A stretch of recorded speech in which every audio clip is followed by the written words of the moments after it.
My dear students, आज का जो हमारा टॉपिक है दैट इज है कि सीयूईटी की प्रिपरेशन कब से स्टार्ट करें। क्या होता है कि अभी तक क्या होता था कि सभी यूनिवर्सिटीज, अगर आपको सेंट्रल यूनिवर्सिटी में एडमिशन लेना था तो अलग अलग एग्जाम देना पड़ता था। बट इस बार से सीयूईटी आ गया, सेंट्रल यूनिवर्सिटी एंट्रेंस टेस्ट, या फिर आप बोल सकते हैं कॉमन यूनिवर्सिटी एंट्रेंस टेस्ट। हालांकि ये एक नया एग्जाम नहीं है, ये पहले भी कंडक्ट कराया जाता था, जिसका नाम ऑलरेडी सीयूसीईटी होता था, CUCET। बट अब इसी को चेंज करके CUET कर दिया गया। ये था central university common entrance test, but अब ये क्या कर दिया गया, कॉमन यूनिवर्सिटी एंट्रेंस टेस्ट। इसके अंतर्गत 45 यूनिवर्सिटीज टोटल आ रही हैं। मतलब 45 ऐसी यूनिवर्सिटी हैं जो कि यूजी प्रोग्राम के लिए इसमें पार्टिसिपेट किया है। अगर आपको किसी भी सेंट्रल यूनिवर्सिटी में एडमिशन लेना है किसी भी कोर्स के लिए तो CUET इज मैंडेटरी। आपको CUET के एग्जाम देने पड़ेंगे, ये तो फिक्स कर दिया गया। अब स्टूडेंट्स को प्रॉब्लम ये आ गई, जिसे इस बार लॉन्च किया गया CUET। हालांकि ये पहले आ रहा था CUCET के नाम से, बट जल्द ही ये चेंज करके CUET कर दिया गया। तो 2 या 3 महीनों में ही स्टूडेंट को एक अच्छी यूनिवर्सिटीज पाने के लिए काफ़ी ज़्यादा मेहनत करनी पड़ी CUET के लिए, और काफ़ी स्टूडेंट्स मेहनत किए भी, और जल्द ही इसका एग्ज़ाम भी होने वाला है। और काफ़ी ऐसे टीचर्स ने जो कि बच्चों की काफ़ी हेल्प की, और इस दौर में उन्होंने काफ़ी ज़्यादा मेहनत भी की ताकि वो सारा सिलेबस कवर कर सके। हालांकि इतना कम समय था कि वो सिलेबस नहीं कवर हो सका था, बट वो एक प्रकार से ये बता सके हाँ किस प्रकार के क्वेश्चंस आ सकते हैं। लेकिन आपको इस बार नहीं करनी है। जितने भी स्टूडेंट 11th पास आउट हैं, 12th की प्रिपरेशन कर रहे हैं, साथ ही साथ वो CUET की भी प्रिपरेशन स्टार्ट कर दें। आज का जो टॉपिक है यही है कि CUET की प्रिपरेशन कब से स्टार्ट करें। स्टूडेंट सोचते हैं कि अभी हम 12th में हैं, 12th की पढ़ाई कर लेते हैं, 12th के एग्जाम के बाद हम CUET तैयार कर लेंगे। देखो, दोनों अलग अलग चीजें हैं। जैसे मान लो आप 12th की प्रिपरेशन कर रहे हो, ठीक है, 12th की आप प्रिपरेशन कर रहे हो, 12th में जितने भी सब्जेक्ट, एक बेसिक सा सब्जेक्ट में मान के चलता हूं, physics, chemistry, mathematics and bio, मैं एक बेसिक सा सब्जेक्ट मान लेता हूं साइंस ग्रुप का। हालांकि आर्ट ग्रुप में भी आप देखो, समझो एक बात, मैं इसके बेस पे एक अलग डेडिकेटेड वीडियो बना दूंगा कि CUET कहां कहां पर नेसेसरी होता है। अब अगर ये बात समझिए, किसी भी सेंट्रल यूनिवर्सिटी में कोई सा भी कोर्स आपको करना है तो CUET दिए बिना आपको सेंट्रल यूनिवर्सिटी में एडमिशन नहीं मिल सकता। ये बात है। ऐसा नहीं है सिर्फ इसी कोर्स के लिए या फिर ब्रांच, कोई भी अलग ब्रांच किस कोर्स के लिए पार्टिकुलर इसी कोर्स के लिए आपको एडमिशन देगी, नहीं। अगर आप CUET क्वालिफाइड हो तो ही आपको उसमें एडमिशन मिलेगा। अगर आपको साइंस ग्रुप में भी स्टडी करनी है आगे चल के तो आप साइंस के सब्जेक्ट में क्वालिफाइड होने चाहिए।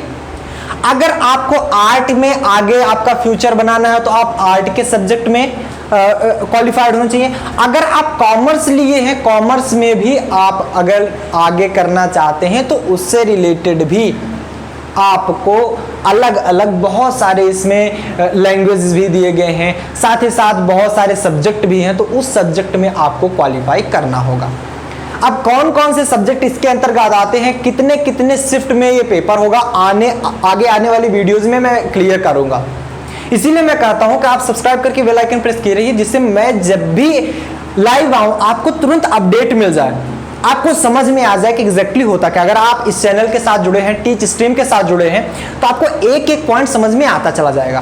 पर डे एक लेक्चर में लूंगा इससे रिलेटेड, आपको CUET से रिलेटेड कोई भी प्रॉब्लम नहीं आने वाली, ये बात समझ लीजिएगा। कब पेपर होगा वो भी बताया जाएगा। अब ये आने वाले इस सत्र के बाद दूसरे सत्र में ये 2 शिफ्ट में पेपर होगा। मतलब क्या किया गया कि एक साल में 2 बार ये पेपर कर दिया, इस बार नहीं किया गया है, घबराइएगा मत। अगली बार से ये लागू किया जाएगा कि एक साल में 2 बार ये पेपर कराया जाएगा, और 1 साल इसकी एलिजिबिलिटी रहेगी। 1 साल के अंदर आप किसी भी सेंट्रल यूनिवर्सिटी में एडमिशन प्राप्त कर पाएंगे। तो हम लोगों का टॉपिक क्या था कि CUET कब से स्टार्ट करें एग्जैक्टली प्रिपरेशन। जैसे मान लीजिए आप क्लास 12th में पढ़ रहे होते हैं, क्लास 12th में आपने फिजिक्स भी पढ़ी, केमिस्ट्री भी पढ़ी, मैथ भी पढ़ा, बायो भी पढ़ा, एंड बोर्ड का एग्जाम जब आपने दिया बोर्ड का एग्जाम दिया, तो बोर्ड में कैसे एग्जाम आते हैं?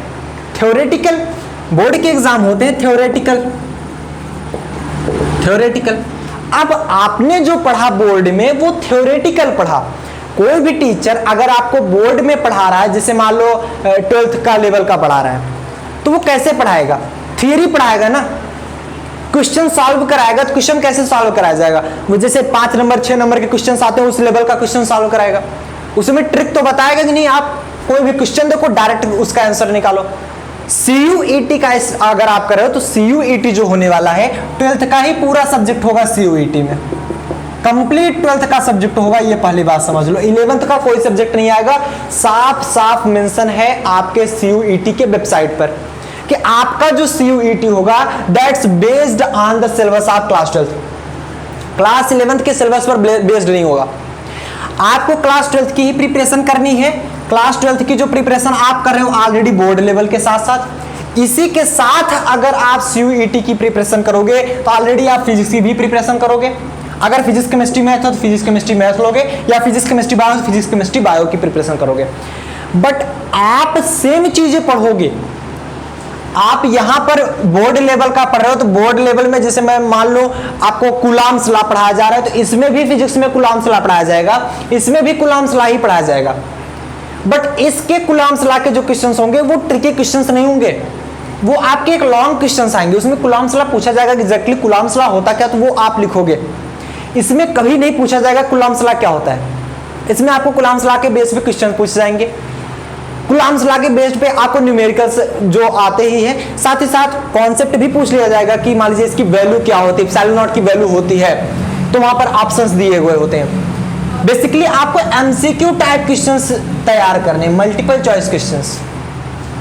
OMR सीट दी गई होगी आपकी, या फिर OMR सीट नहीं, इस बार CBT पर ही होगा, कंप्यूटर बेस्ड टेस्ट। ये तो आपको सेम चीजें पढ़नी है, लेकिन उसको एक दूसरे शिफ्ट में करके पढ़नी है। पढ़ाई आपकी सेम होगी, सिलेबस आपका सेम होगा, बस आप उस चीज को CUET के माध्यम से पढ़ोगे। और वो सभी चीजें क्योंकि आपने ऑलरेडी थ्योरेटिकल बेस्ड पढ़ा है। आप अगर क्लास 12th सोचोगे क्लास 12th हम कंप्लीट करने के बाद CUET स्टार्ट कर देंगे, तो क्लास 12th कंप्लीट करने के बाद 2 महीने से ज्यादा आपका टाइम नहीं मिलेगा CUET के एग्जाम में। आप 2 महीने में कितना ज्यादा प्रिपरेशन कर लोगे? नहीं कर पाओगे, और तब आपके लिए दिक्कत खड़ी होगी। आपको एक अच्छी यूनिवर्सिटी नहीं मिलेगी और आप 1 साल का ड्रॉप लोगे। मैं ये नहीं चाहता कि आप 1 साल का ड्रॉप लो, खराब नहीं करना आपको समय। आपको क्या करना है, अभी से आप क्लास 12 जितने भी class 11th pass out student हैं सबके लिए मैं बता रहा हूँ, क्लास 12th के आप प्रिपरेशन करते ही रहिए। साथ ही साथ इस चैनल पर स्टार्ट हो रहा है CUET के लिए आपका जो भी पॉइंट्स आएंगे, फिजिक्स केमिस्ट्री मैथ 3 सब्जेक्ट के लिए स्टार्ट हो रहा है। फिजिक्स के लिए, केमिस्ट्री के लिए, मैथ के लिए, बायो के लिए भी स्टार्ट नहीं हो रहा है। जितने भी PCM ग्रुप के हैं, याद कर लीजिएगा PCM ग्रुप के स्टूडेंट्स के लिए यहां पर CUET स्टार्ट हो रहा है। साथ ही साथ लैंग्वेज जो टेस्ट आएंगे उसके लिए भी आपको पढ़ाया जाएगा। जनरल अवेयरनेस हो गया, जनरल साइंस हो गया आपका, साथ ही साथ कुछ रीजनिंग के भी पॉइंट्स अगर आएंगे, बेसिक मैथमेटिक आएगा, तो उस सभी के बारे में बताया जाएगा। इस पर कोई भी प्रॉब्लम आपको नहीं होगी। इसीलिए मैं कह रहा हूं कि आप सब्सक्राइब कर लीजिए, जिससे आपको रेगुलर एक सीक्वेंस बना रहे। क्लासेज जो होंगी यहां पर मैं क्लासेज भी बता दे रहा हूं, 2 से 3 घंटे, 2 घंटे से 3 घंटे क्लास होगी। चाहे 2 घंटे की क्लास हो, चाहे 3 घंटे की क्लास। जैसे फिजिक्स की क्लास चलेगी 2-2, 3-3 घंटे की एक क्लास चलेगी। इससे होगा क्या, जैसे एक दिन फिजिक्स, एक दिन केमिस्ट्री, एक दिन मैथ, फिर आपका जनरल टेस्ट। तो आपकी जो प्रिपरेशन होगी वो 12th के साथ साथ कंप्लीट CUET की भी हो जाएगी। जितने भी स्टूडेंट इस चैनल से पहले जुड़े हैं तो वो जानते हैं ऑलरेडी कि आपका जो सिलेबस है वो समय से कंप्लीट करा दिया जाता है। साथ ही साथ आपको जो पढ़ाने का तरीका यहां पर मिलेगा ना, वो बहुत सिंपल होगा कि आप कोई भी चीज फील कर पाओगे एग्जैक्टली होता क्या है, और इतनी बार बताया जाएगा कि आप रट लोगे। होता क्या है कि जैसे आपको एक बार यहां पर बता दिया गया, 3 से 4 बार मैं वही क्वेश्चन रिपीट कर दूंगा, आपके पिछले बार कौन कौन से क्वेश्चन पूछे गए हों उससे रिलेटेड उठा करके, तो वो चीजें आराम से आप पढ़ सकोगे। तो आपको प्रिपरेशन कब से करनी है? प्रिपरेशन आपको करनी है अभी से, क्लास 12th के साथ साथ प्रिपरेशन करनी है, बाद में आपको प्रिपरेशन नहीं करनी है। अगर आप बाद में प्रिपरेशन करोगे तो ये याद रखना, आप एक अच्छी यूनिवर्सिटी नहीं प्राप्त कर सकते हो। अभी से मन बना लो कि आपको किस यूनिवर्सिटी में जाना है। हालांकि ये आपकी रैंक तय करेगी, आप किस रैंक पर आ रहे हो, बट ये है कि आपको CUET मैंडेटरी है, आपको अच्छे से अच्छी रैंक लानी है जिससे आप एक अच्छा कॉलेज प्राप्त कर सको। सो इतना ध्यान रखिएगा। मिलते हैं नेक्स्ट लेक्चर साथ। नेक्स्ट लेक्चर जो होगा, नेक्स्ट टॉपिक होगा, वो हम जल्द रिवील करेंगे किस टॉपिक पर हम बात करेंगे। तो उम्मीद करते हैं ये चीजें आपको समझ में आएंगी, कब आपको एग्जैक्टली प्रिपरेशन स्टार्ट करनी है। सो मिलते हैं अगले वीडियो में। टिल देन बढ़िया पढ़ाई करें। All the very best.